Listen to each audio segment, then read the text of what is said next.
I know where there's some, right here in the hall, clerk. No, Molly, I have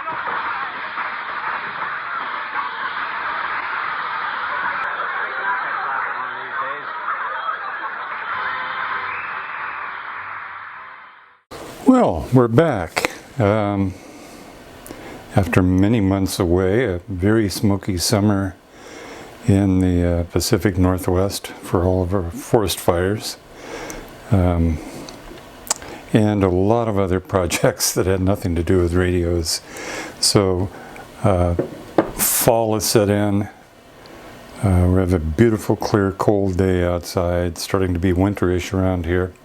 And I thought it was time to get back into the radio business. And if you've watched in some of my most recent videos, they were mostly about this guy right here. This is labeled as an Airmaster, and it's a kind of a generic All-American 5-ish radio.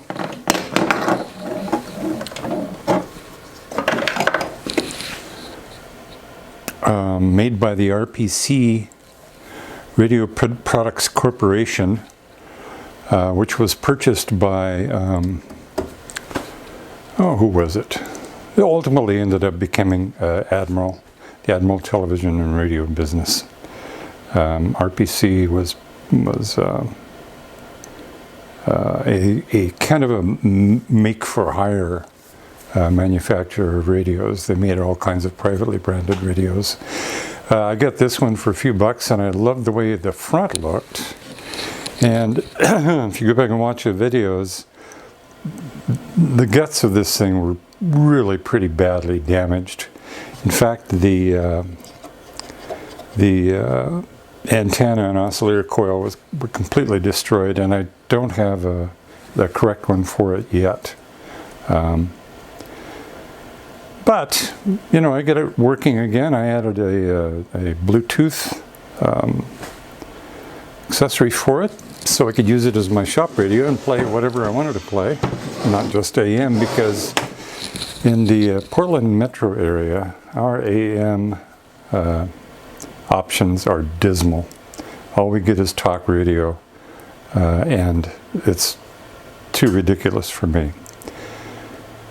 However, this, as I've been using it, started to show some characteristics I want to talk about and demonstrate to you, hopefully. Let me take a second to plug it into the isolation transformer, and I'll come right back. Okay, let me turn it on here. I love the way the cabinet came out, and I love the way the radio looks. For some reason, I don't know why it appeals to me, but it does. Created a new dial for it.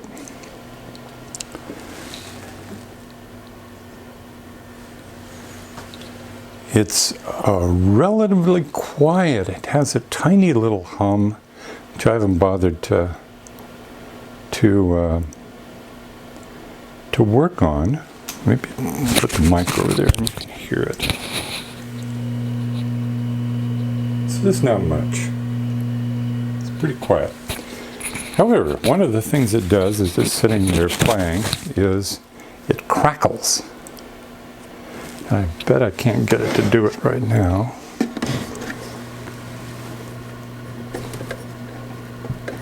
Probably not. Things never break when you think they should. Just a really loud, crackly, poppy sound. And it has nothing to do with the volume control. You can turn the volume control all the way down, and it still makes that noise, and then the noise stops, and then it comes back, and then it stops. So with it doing it with the volume all the way down, that takes out the entire IF intermediate stage business. So it's from the first audio amp out through the power out or main audio amplification. So there's something in there making a noise occasionally. So what I thought I'd do is take a look at the schematic with you and see what's up. I'll show you where I injecting the Bluetooth signal, and there, a little bit. Yeah.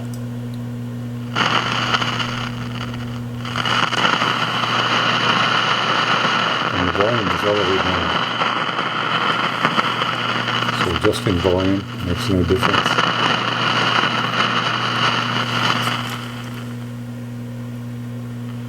And then my first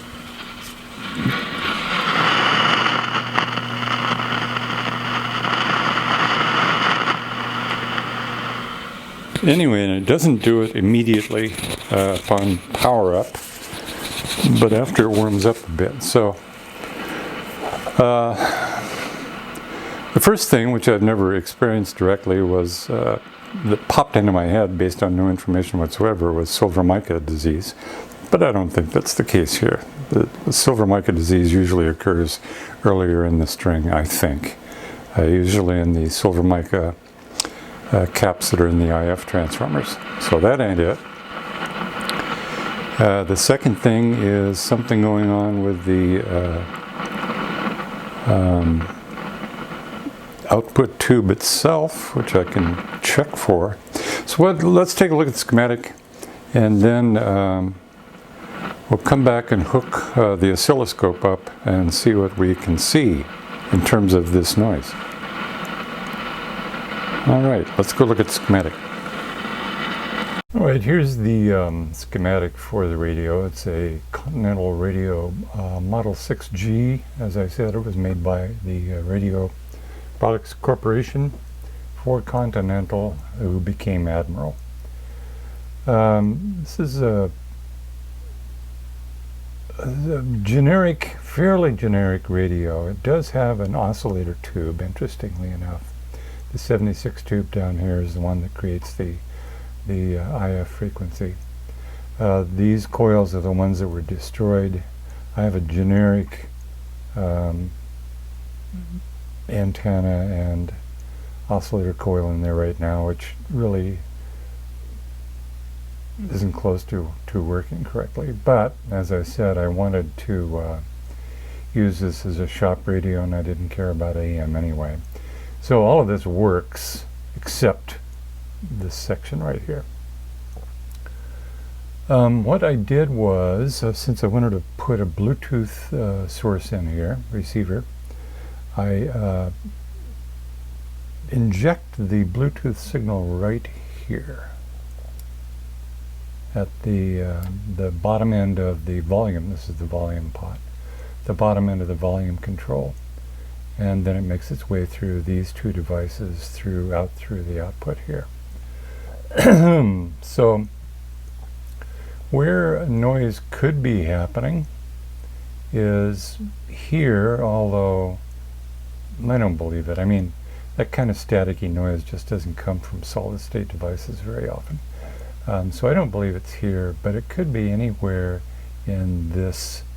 It could be being injected in the grid cap, by the grid cap wires, for example. It could be in the 75 tube itself. Could be over here in the power output 41 tube, in a number of places. Could be some cap somewhere deciding to die that I haven't replaced. And I did replace all the waxy paper capacitors, but there might be a I don't know, a mica cap in there that really is giving up. As I said, I first thought of silver mica, but that would be over here, and there aren't any anyway.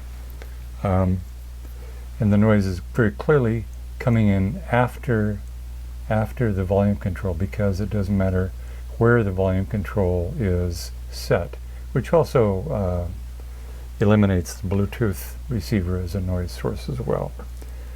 So what we'll do is we'll take a look at this whole section right here, and we'll start back here and look at the center tap for the potentiometer for the volume control, which is, as I recall, a new one anyway.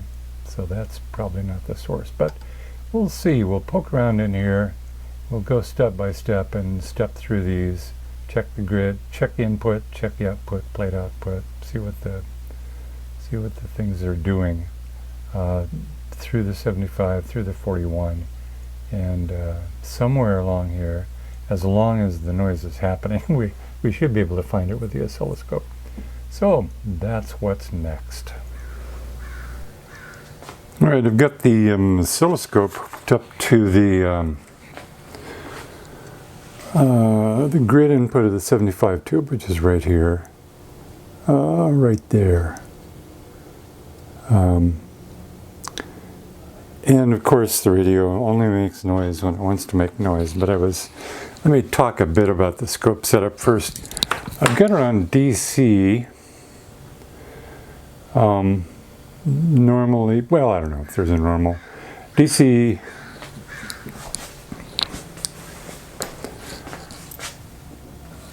some light help. DC 0.1 volts per vertical division on here. Turn the scale up, it might be more visible for you. And again, it might not. That's worse, actually. Anyway, and frequency is just set to, I don't know, 0.2 milliseconds per division that way. And we're only looking at channel 1 input. A few minutes ago, before I started videoing, I was seeing when the noise came on, I was watching this grid voltage drop like crazy. Didn't get a chance, it stopped before I got a chance to see how much. But I'll turn this up to 5 volts per division, and maybe we'll get an idea if it does it again. I may or may not get it on video. Who knows, this stuff is unpredictable at best. If I do, I'll share it.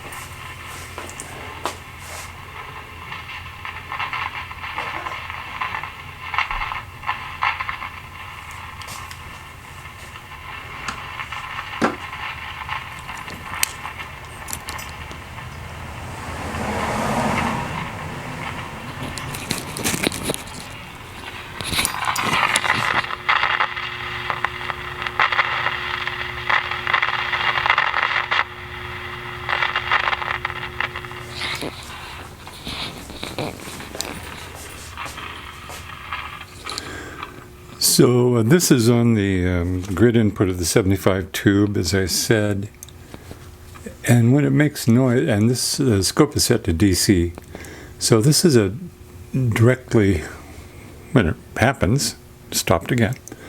So it's 20 millivolts per division, so it looks like I'm getting about, I'll have to go back and look at it, but it looks like about a 40 to 50 millivolt deviation, DC deviation on that line, which shouldn't have any DC on it at all, which may suggest what? May suggest variations in the AVC line, perhaps. It's doing it a bit right now. If it's the AVC, it could be a cap to ground. The AVC, recall, has a negative voltage on it. Or is supposed to have anyway. So there may be the suggestion that the AVC circuit is making the noise, or is somehow implicated. Let's see if I can change the frequency here.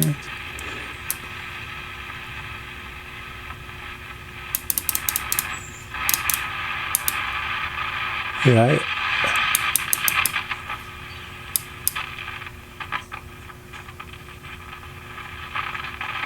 the funny thing is, I've had it out on my workbench for an hour and a half. Didn't make a peep. I slid it back into the cabinet, and it's doing this. And it stops.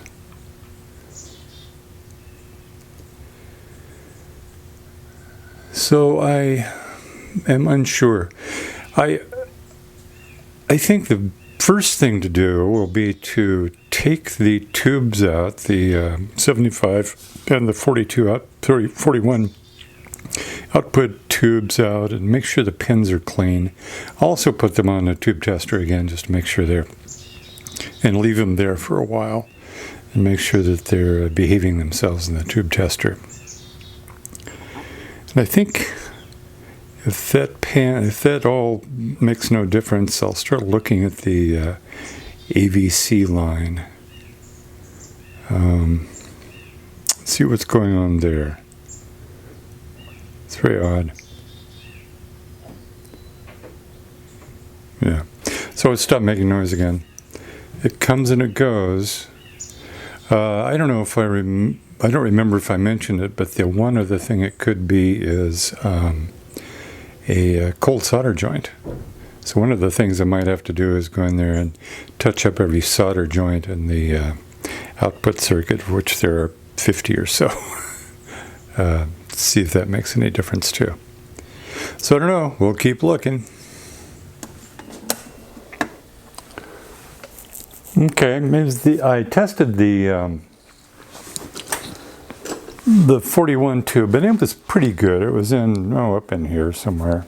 Oh, this is my old Heathkit emissions tester from the Stone Ages, but it tests all the old tubes, which is why I have it around. So let's take a look at this 75 tube. And it's a type 1, 6.3 volt filament, 28 volts on the plate. BK is up, and EF is down. And we'll test that. Oops. Oh, we'll watch it come up.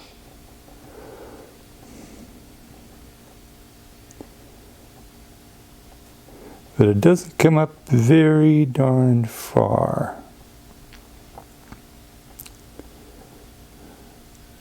It's marginal at best. This is a triode, so this is one of the elements in the tube. So let's test the next one. Plate goes up to 38. C is up. And EF are still down. And that one is marginal as well. So let's take a look at the third element. That's D up and EF down. Plate voltage stays the same. And that edges into good. So the third element in the triode is okay. I don't have another 75 tube. One of the things I was kind of looking for in doing this was to see if that jumped, if the tube was flaky in that regard. It's not. It's not showing any shorts either. So I think I'll order a couple of 75s just to have one or two on hand, and we'll see how that goes. Meanwhile, I will go ahead and sand the pins on the tubes and clean the sockets as best I can. And since I've got it out of the chassis, I'll go ahead and touch up all the solder joints underneath and look and make sure that I've replaced all the small caps that might be impacting. The other thing I want to do too is, while I've got it out of the box, is take a look at the AVC voltage, see if it sits still. When it's picking up no stations and just sitting there idle, the voltage, the output voltage on the AVC circuit should be really pretty constant. So if that's jittering around, that's probably where the noise is coming from.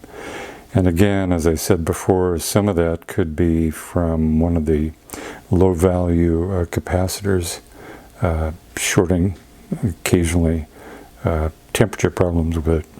Anyway, we'll take a look at that as well. So that'll be it for this video. We have a few places to look to see what's going on with this chassis, where the noise is coming from.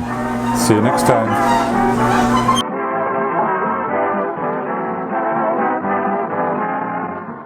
The makers of Johnson's Wagon.